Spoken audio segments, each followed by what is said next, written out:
Bismillahirrahmanirrahim. Qala al-musannif rahimahullahu ta'ala wa nafa'ana bihi wa bi ulumihi fid dharain amin ya rabbal alamin. Qala rabbi ishrah li sadri wa yassir li amri wa hlul 'uqdatam min lisani yafqahu qawli. Jemaah sekalian, subuh ini kita telah memasuki bab keempat, al-babur rabi'u. Hadza al-babur rabi'u. Adapun ini adalah bab yang keempat. Fi sababi iqbalil khalqi ala ilmil khilafi wa tafsili afatil munadharati wal jadali wa syuruti ibahatihima, yaitu menerangkan tentang sebab-sebab menerimanya manusia terhadap ilmu khilafiyah, terhadap ilmu perbedaan-perbedaan,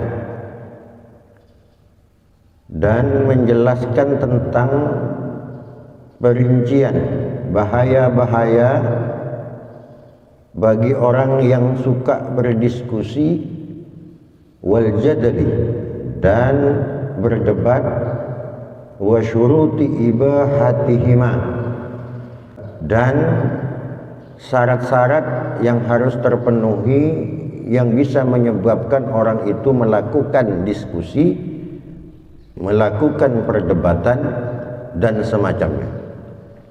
Jadi bab ini kita akan spesifik membahas tentang kenapa sih orang itu kok kalau dengan hal-hal perbedaan khilafiyah ini begitu mudah untuk menerimanya.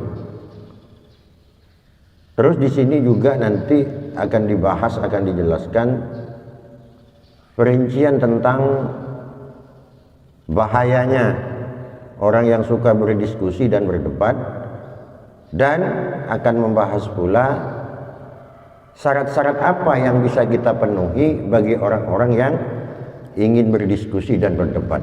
Itu maksudnya.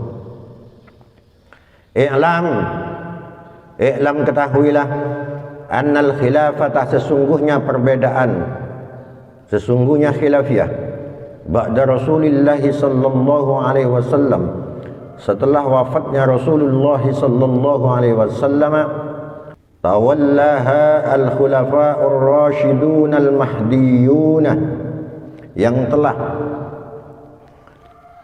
berkuasa atau bertanggung jawab terhadap khilafiyah. Al-khulafa'ur rasyiduna itu adalah khalifah-khalifah yang mendapat petunjuk, al-mahdiyuna, dan khalifah-khalifah yang mendapat hidayah.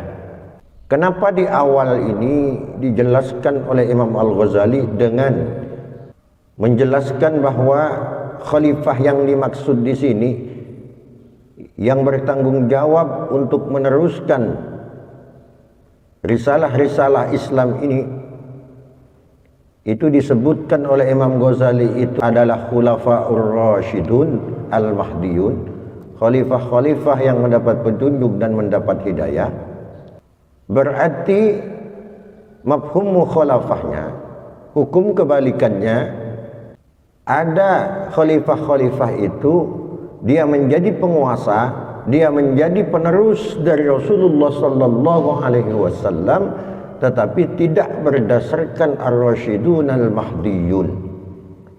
Jadi bukan berdasarkan mendapatkan petunjuk dan bukan berdasarkan dia karena mendapatkan hidayah. Makanya kalau khalifah yang empat, Abu Bakar As-Siddiq, Umar ibn al-Khattab, Utsman bin Affan, dan Ali bin Abi Thalib, empat ini disebut khulafa'ur rasyidun al-mahdiyun. Kenapa?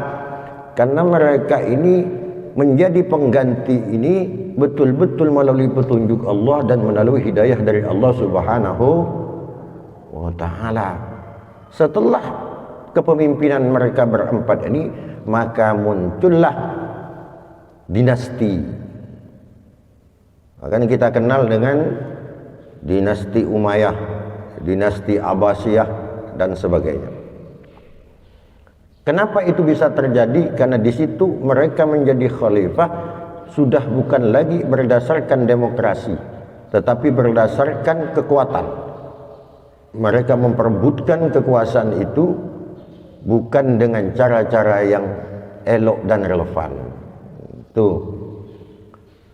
Wa kanu a'immata ulama'i, wa kanu, dan ada siapa ar-rasyidun al-mahdiyun, a'immatan, itu menjadi pemimpin-pemimpin ulama abillahi ta'ala, ulama-ulama yang karena Allah subhanahu wa ta'ala, wa fuqaha fi ahkamihi, dan dia menjadi ahli-ahli fikih di dalam memutuskan hukum-hukum. Jadi khalifah setelah Rasulullah ini, Abu Bakar, Umar, Utsman, Ali, mereka lah yang menjadi rujukan bagi kaum muslimin pada saat itu. Kenapa? Karena mereka ini memang betul-betul menguasai dalam ilmu tasawufnya, ilmu ma'rifat, ilmu fikih, tauhidnya, ilmu hadis, semuanya mereka itu menguasai pada saat itu ketika masih khulafaur rasyidin. Wa mustaqillina bil fatawa fil aqdiyati, dan mereka mahir atau ahli di dalam berfatwa fil aqdiyati, yang terkait dengan keputusan-keputusan ataupun ketetapan-ketetapan. Jadi memang ahlinya Khulafaur Rasyidun yang 4 ini, memang dia betul-betul pakar. Wa kanu la yasta'inuna bil fuqaha'i illa nadhiran, dan ada mereka siapa? Itu adalah al Khulafaur Rasyidun al Mahdiyun, la yasta'inuna, mereka tidak meminta pertolongan, bil fuqaha'i, kepada ahli-ahli fikih, illa nadhiran, kecuali jarang-jarang saja, sewaktu-waktu saja. Kenapa mereka sewaktu-waktu? Artinya para fuqaha itu bukan menjadi rujukan bagi mereka, bagi khulafa rasyidin ini. Kenapa? Karena mereka lebih tahu, mereka itu yang paham. Justru kalaupun dia minta pendapat, jarang-jarang saja dia minta pendapat kepada para ulama itu, karena memang dia ini adalah pakarnya.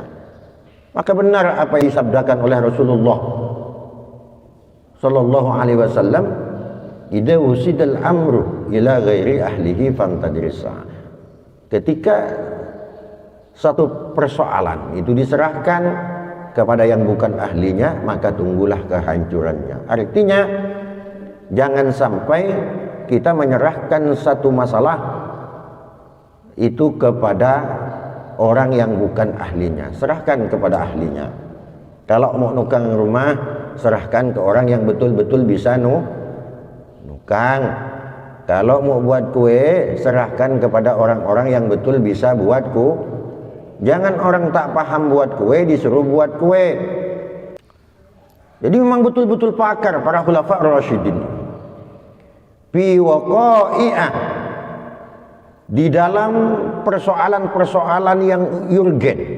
Yang urgen ini yang maksudnya persoalan-persoalan yang pokok, yang penting. La yustagna fiha anil musyawarati, yang tidak perlu fiha di dalamnya ini, di dalam khilafiyah ini, anil musyawarati, dari bermusyawarah. Jadi tak perlu dimusyawarahkan, karena ketika ada masalah langsung solusinya ditemukan, hukumnya ada, karena berdasarkan memang keilmuannya para khulafaur rasyidin ini. Fa farragha al ulama ul ilmil akhirati, maka kemudian berfokuslah siapa ulama-ulama li ilmil akhirati, untuk mempelajari tentang ilmu-ilmu akhirat. Karena pemimpinnya paham, karena pemimpinnya ngerti, tahu apa yang harus ia lakukan dalam rangka untuk kemaslahatan umatnya, maka para ulamanya tenang. Akhirnya dia fokus, para ulama itu fokus dia untuk belajar tentang ilmu-ilmu akhirat, wa tajarradu laha, dan mereka kemudian menyendiri atau memfokuskan diri laha terhadap ilmu akhirat, karena masing-masing telah menempati bidangnya.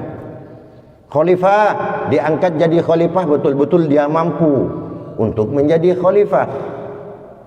Ulama yang kemudian tenang, tidak perlu lagi. Makanya ulamanya terfokuslah dia kepada urusan-urusan akhirat.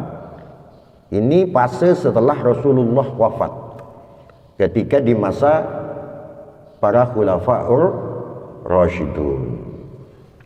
Wa kanu yatadafa'un al-fatawa, dan mereka yatadafa'una, saling menolak. Jadi bermakna istiraq di situ, saling yatadafa'una, itu saling menolak al-fatawa, terhadap fatwa-fatwa, wa ma yata'allaku, dan apa yata'allaku yang berhubungan, apa ma bi ahkamil khalqi, dengan hukum-hukum makhluk, minad dunya, dari urusan-urusan dunia. Wa akbalu 'ala Allahi, dan mereka semua menghadap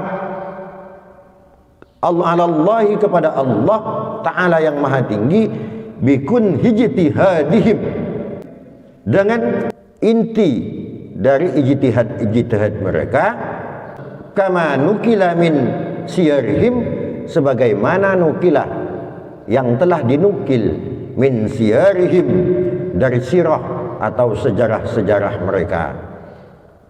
Jadi tentram, damai, negaranya damai, karena pemimpinnya paham apa yang harus ia lakukan, paham apa yang dibutuhkan rakyatnya. Jadi ulamanya tenang ya, tinggal fokus beribadah untuk akhirat.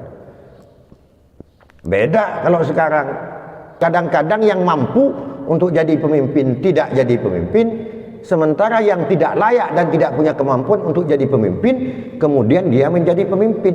Maka muncullah sekarang ini dengan istilah itu apa? Staf ahli. Kalau dalam istilah pemerintahan hari ini itu ada staf ahli. Ada orang menjadi anggota DPR RI misalnya, dia punya staf ahli itu. Jadi yang kerja itu staf ahlinya, dia nanti tinggal terima jadi, tanda tangan. Kenapa mereka memakai staf ahli? Karena yang jadi itu orang tidak paham yang kebanyakan. Jadi pemimpin tapi tidak mampu dia menguasai keilmuan di dalam apa yang dipimpin, sehingga menjadi kacau balau. Jadi kalau di zaman Khulafaur Rasyidin ini tidak seperti itu. Ketika mereka menjadi khalifah, maka betul-betul mereka itu menguasai terhadap bidangnya. Nah itu, ini alinea yang pertama dari bab keempat ini. Untuk yang pagi ini cukup sampai di sini. Subhanallah wa bihamdihi, subhanakallahumma wa bihamdika, asyhadu an la ilaha illa anta, astaghfiruka wa atubu ilaik. Li khamsatun utfi biha ral wabail al mustafa wal murtada wabnahuma wal fatima ya latifan lam tazal qultu bina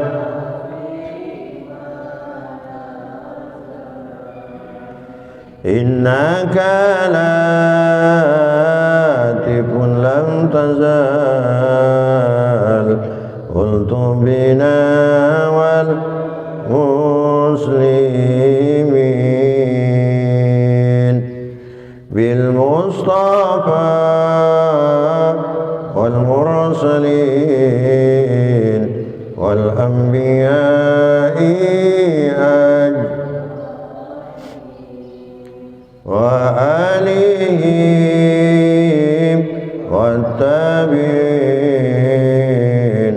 بعد السهاب